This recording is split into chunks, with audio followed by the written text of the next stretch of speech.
4 words. That is all it took to unravel a man who had spent 7 years building himself into someone untouchable. 4 words typed by a nurse at 11:17 p.m. on a Tuesday in November. She's not responding well. Nadia sent that text to her husband's phone from the ICU waiting room at Mercy General Hospital while their daughter, 9-year-old Bia, slept across 2 plastic chairs with her coat bunched under her head. Nadia had borrowed a stranger's charger to send it. Her own phone had died in the car, somewhere between the moment the headaches stopped being headaches and became something the ER doctor described, very carefully, as a subarachnoid hemorrhage. Nadia's husband, Thomas Vane, did not respond to that text. He did not respond to the 7 calls that followed. He did not respond to the voicemail Nadia's mother left at 11:43 p.m., her voice raw and shaking. He did not respond to the message from Mercy General's patient liaison, who had been trained to remain calm in exactly these kinds of situations and who managed it, barely. Thomas Vane was not reachable that night because Thomas Vane was in cabin 14 of the Lakeridge Resort and Spa in Asheville, North Carolina, celebrating the anniversary of a relationship his wife did not know existed.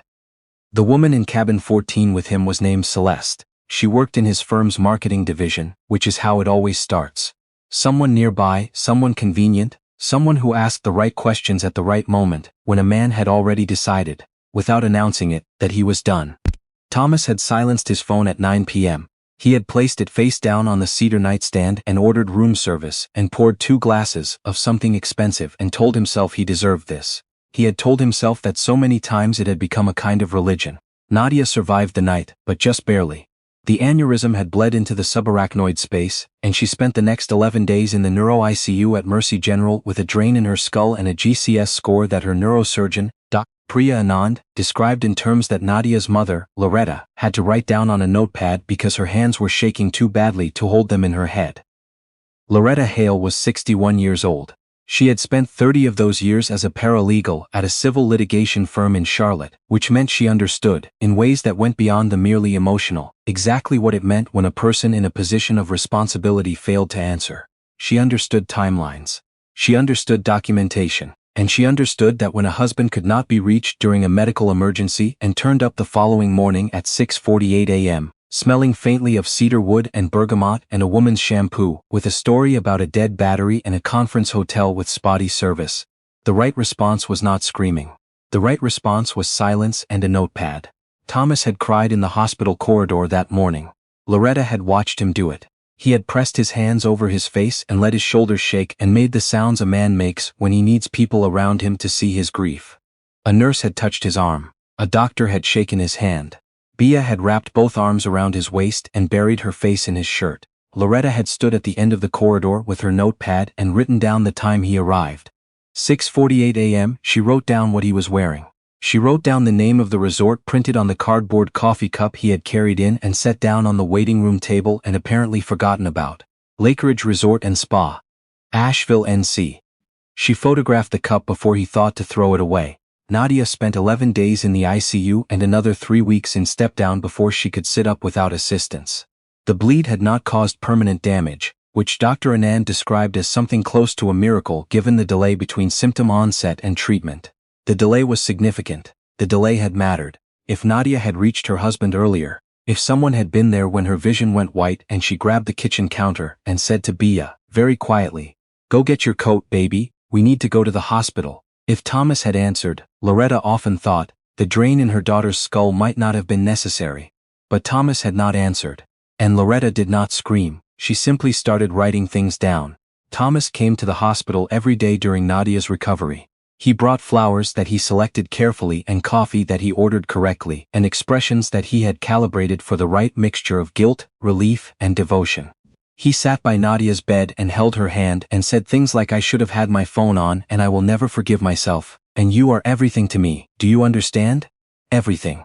Nadia, with a drain in her skull and a headache that felt like the inside of her head was made of broken glass, looked at her husband and said, "I know." And she meant it, in the way that people mean things when they are still too close to dying to have the energy for anything complicated. Loretta sat in the corner and wrote things down. When Nadia came home, Thomas was attentive in the way that guilty men are attentive, elaborately, exhaustingly, in ways that looked like love but felt like performance. He cooked dinners he photographed for nobody. He drove Bia to school without being asked. He answered his phone on the first ring every time, as if the conspicuousness of it were itself a form of atonement. Nadia recovered slowly. She had follow-up imaging every 6 weeks. She was not supposed to work for 3 months. She slept a great deal and sat by the window reading things she could not always remember afterward. And sometimes Bay would come and sit next to her without saying anything, just near her, the way children are near people they have been frightened of losing.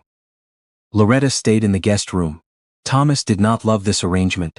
He was polite about it, which is how Loretta knew it bothered him. He used his company manners with her, the ones he used with clients he did not like. Smooth and warm on the surface, careful underneath, always measuring. He made her coffee in the morning and asked how she had slept and never once dropped the performance because he had not yet determined what she knew and he was not willing to find out accidentally. Loretta had 30 years of watching people decide how much to reveal. She recognized the calculation behind his eyes. She let him calculate. She continued to write things down. The first thing she found was the receipt. Thomas, for all his intelligence, had not swept his car thoroughly enough. Loretta found a folded slip from the Lakeridge Spa in the passenger side door pocket. 2 massages, a bottle of wine, a late checkout fee. The receipt was dated November 14th. Nadia had gone to the ER on the evening of November 13th. Thomas had stayed an extra night. He had received Loretta's voicemail, the nurse's message, the hospital's call, and he had stayed an extra night and ordered a spa package. Loretta photographed the receipt. She placed the original back where she had found it. The second thing she found was easier. She had a contact at a private investigations firm in Charlotte. Not someone dramatic, just a methodical man named Ford who wore reading glasses and drove a sensible sedan and charged hourly. She had referred work to him for years. She called him on a Wednesday morning while Thomas was at the office and explained what she needed. Ford found Celeste Okafor within 4 days. Not the Celeste Okafor from the used names list, obviously. This was a different woman entirely. A woman named Celeste who had worked in Thomas's firm for 2 years. Who had a company card charged to the same cabin reservation number as Thomas's Amex on November 13th. Who had checked out of Lakeridge at 7:15 a.m. on November 14th, 1 hour and 27 minutes after Thomas. Ford also found the texts. He had not hacked anything. He had simply found what was publicly accessible through sources. Loretta did not need to understand, and he had found enough. 3 months of messages, forwarded carefully, that documented a relationship Thomas had described to Celeste as the real one. Loretta read every message on a Sunday afternoon while Nadia napped and Bia was at a birthday party. She read them carefully, the way she read depositions, marking the ones that mattered. She did not cry. She had not expected to. She had not cried since Nadia had been moved out of the ICU, and she thought she probably would not cry again for a long time, because the grief had been replaced by something colder and more useful. She called Ford and asked him to continue. What Ford found over the following 6 weeks went beyond the affair. Thomas's firm, a mid-sized financial consulting group he had co-founded 11 years ago with 2 partners, had been the subject of a quiet internal audit the previous spring. The audit had found irregularities in a client account. The irregularities had been attributed to a software error and quietly corrected, and the audit had been closed and nothing had ever been reported to the SEC. This was because Thomas had written the narrative around the irregularities. He had inflated the projected returns on the account to mask a shortfall created by a side arrangement he had with a real estate developer. A referral scheme that was not technically disclosed to the client and was therefore not technically legal. It was, in the technical language, fraud. Modest by some standards. Significant by others. Significant enough. Ford was thorough. He had copies of the original audit report, the revised version, the emails in which Thomas had instructed his assistant to reroute the document trail, and the bank records showing the referral payments, which Thomas received through an LLC registered in Delaware under the name of his college roommate, who had since moved to Portugal and was apparently unaware that his name was on anything. Loretta read all of it on a Tuesday night with a glass of iced tea and her reading glasses and a yellow legal pad. When Nadia came downstairs at 10 p.m. because she couldn't sleep, she found her mother at the kitchen table with a stack of papers and the reading glasses pushed up on her head, and an expression Nadia had not seen since she was 12 years old and had lied about where she'd been one Friday night. "Mom," Nadia said.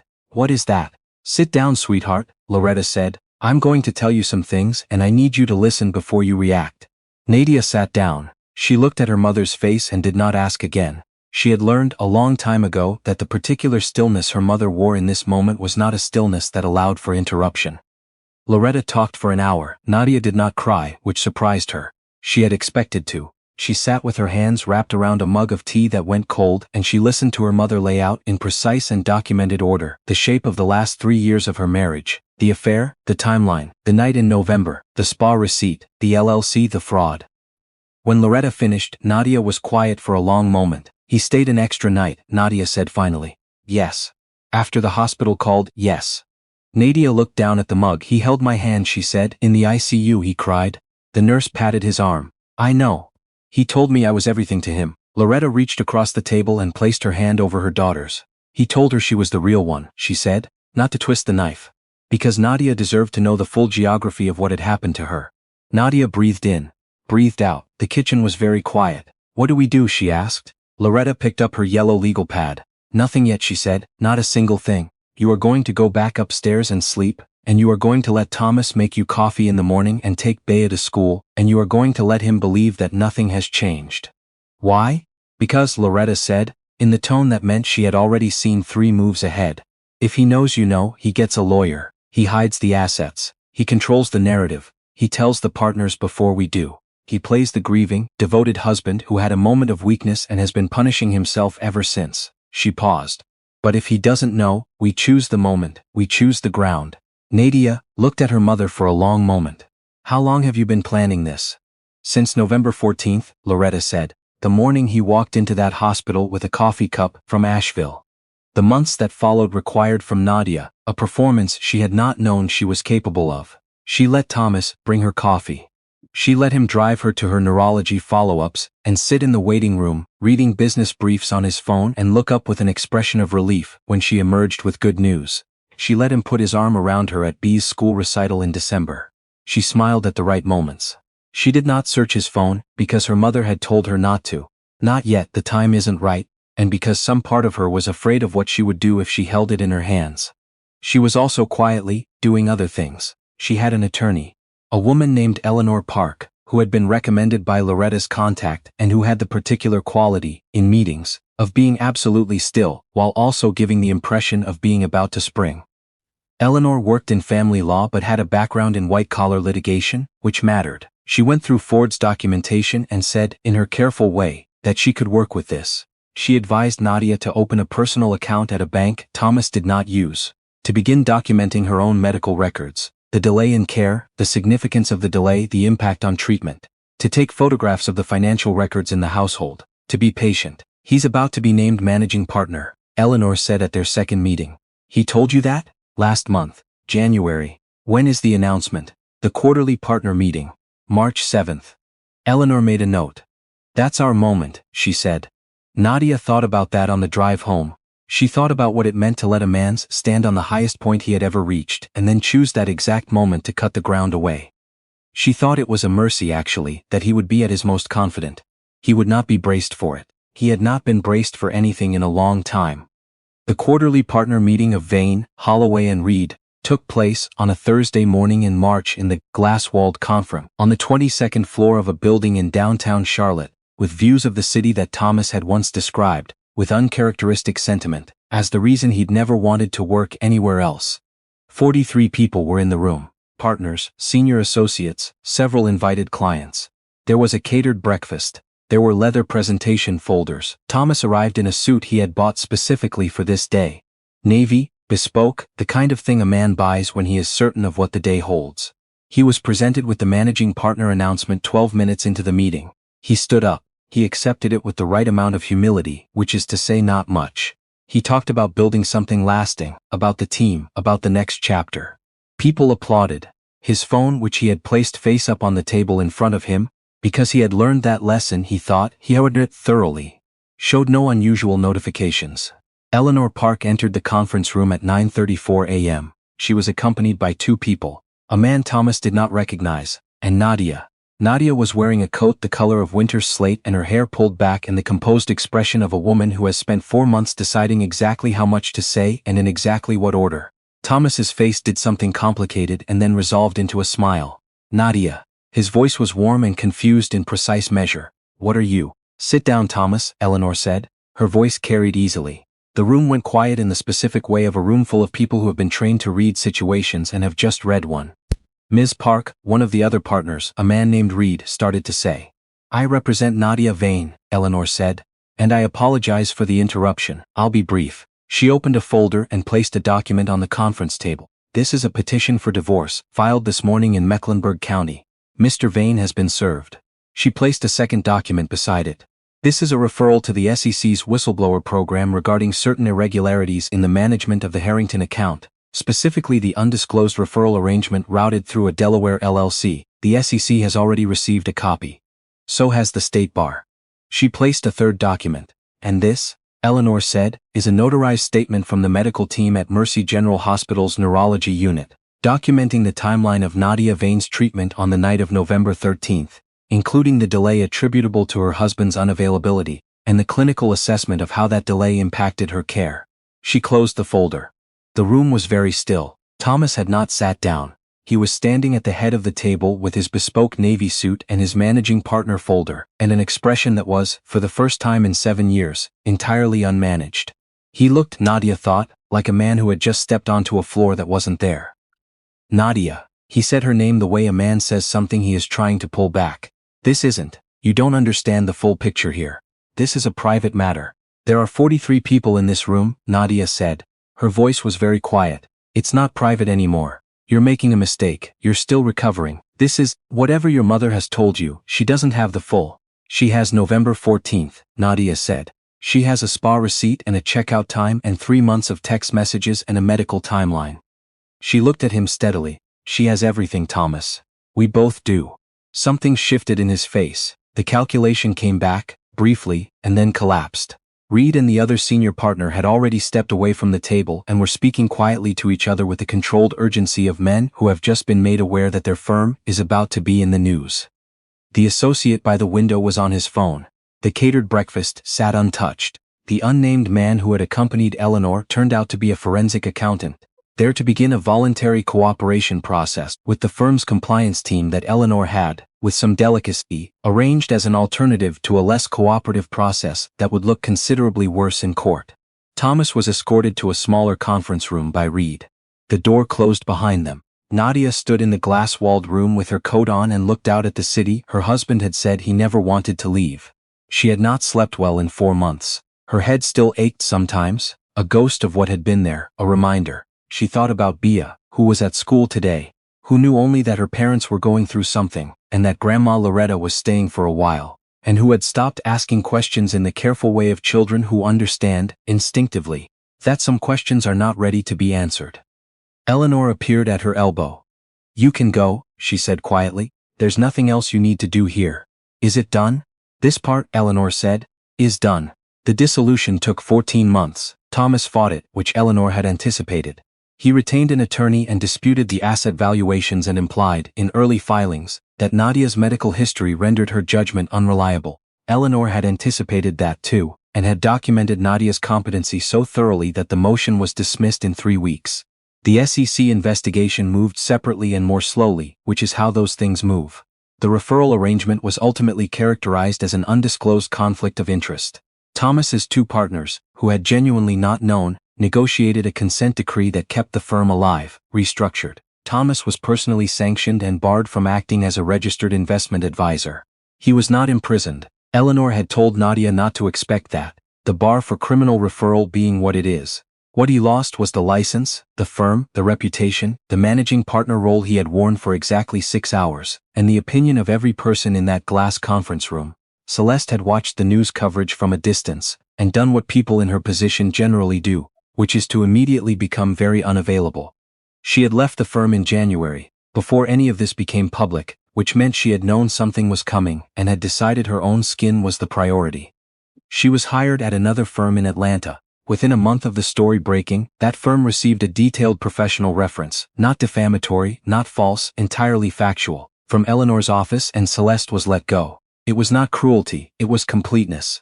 Loretta went home to Charlotte in the spring. Before she left, she sat with Nadia on the back porch on an afternoon warm enough to be outside without coats, drinking coffee and watching Bea throw a tennis ball at the fence with a kind of furious repetitive energy that children use when they are working something out. How do you feel? Loretta asked. Nadia thought about it. Tired, she said. But clean, like the air after a storm. Loretta nodded. I keep thinking about November, Nadia said. About the kitchen floor. I remember the floor specifically, the grout between the tiles, because that's what I was looking at when everything went white. I remember thinking, very clearly, I need to call Thomas, and then thinking, he'll know what to do. She was quiet for a moment. He didn't answer, she said. No, he was there. He had his phone. He saw my name. Yes. Nadia looked out at Bia, who had retrieved the tennis ball and was throwing it again. I think what makes me angriest, she said slowly, isn't the affair, it's that I was scared, and he knew I might need him, and he still chose not to know. Loretta put her hand over her daughter's. I know. He didn't even stay up worrying, Nadia said. He ordered room service. Room service and a spa package, Loretta said, and there was something in her voice that was almost dry, almost the beginning of a different kind of feeling, something that was not exactly humor but was adjacent to it, the way survival sometimes is. Nadia looked at her mother. You saved my life, she said, and I don't mean the hospital, I mean after. You saved your own life, Loretta said. I just held the notepad. Bea came running across the yard and threw herself onto the porch step at their feet, slightly out of breath, the tennis ball grimy in her hand. Grandma, are you leaving tomorrow? Day after, Loretta said. Will you come back for my birthday? I will come back for your birthday, Loretta said with a certainty that allowed no other interpretation. Bea looked satisfied. She went back to the fence. The divorce was finalized on a Friday in September. It was raining, which Nadia noted without significance. She had never been someone who looked for meaning in weather. She signed the papers in Eleanor's office, accepted the pen back from the paralegal, and sat for a moment looking at the documents that represented the formal conclusion of 9 years. The settlement was what it was. The assets had been divided with Eleanor's characteristic precision. Thomas had agreed to everything eventually, when it became clear that the alternative was worse. Nadia retained the house, which she had decided to sell. She was moving back to Charlotte, closer to Loretta, in a neighborhood with a good school and a park with a walking path she had already looked up on a map. Bea had been told. She had been told carefully, in pieces, over time the way children need to be told things. She was angry for a while, antsy for a while, and then she became, gradually, the version of herself that was learning to hold complicated feelings without being crushed by them. She was 9 and then 10. She asked good questions. She threw a lot of tennis balls at a lot of fences. Thomas had visitation, supervised initially because of the documentation. He had recently graduated to unsupervised weekend visits, which Eleanor had agreed to after assessing the risk. Nadia did not feel generous about this. She felt it was correct, which was different. She had not spoken to him since the day of the partner meeting. She had communicated through Eleanor, and then through the co-parenting app Eleanor had recommended, and she intended to continue this way indefinitely. There was nothing she wanted to say to him that had not already been said in a conference room on the 22nd floor of a building in downtown Charlotte. He had sent a letter, once. A long one. It arrived in an envelope with his handwriting on the front, which she recognized immediately and had to stand in the kitchen holding for a moment before she could decide what to do. She had given it to Eleanor unopened. Eleanor had read it and summarized it in 3 sentences. Apology, explanation, request. Nadia had declined the request and accepted neither the apology nor the explanation, which was not the same as not believing they were real. She just did not need them. She had her own accounting. On the day she loaded the last boxes into the moving truck, Loretta was there. Bea was there, wearing a backpack and holding a tennis ball and looking at the front of the house with the particular expression of a child memorizing something. Nadia stood on the lawn in the October light and looked at the house that had been her life. She thought about the kitchen floor, the grout between the tiles, the white that had come across her vision like a curtain being drawn. She thought about Thomas in cabin 14, his phone face down on the cedar nightstand, the champagne in his glass catching the light. She thought about her mother, driving to that hospital alone at 11 p.m., making notes in a parking garage on the back of a pharmacy receipt because she didn't have her legal pad, photographing a coffee cup before a man thought to throw it away. She picked up a box and carried it to the truck. Loretta picked up a box and carried it to the truck. Bea, after a moment's consideration, put the tennis ball in her backpack and picked up the smallest box and carried it to the truck. The 3 of them worked until the house was empty. Then they got in the car and drove toward Charlotte. And Nadia watched the city fall away in the rearview mirror, and she thought, for the first time in a long time, that the horizon ahead of her looked like something that had not already been decided. She kept driving.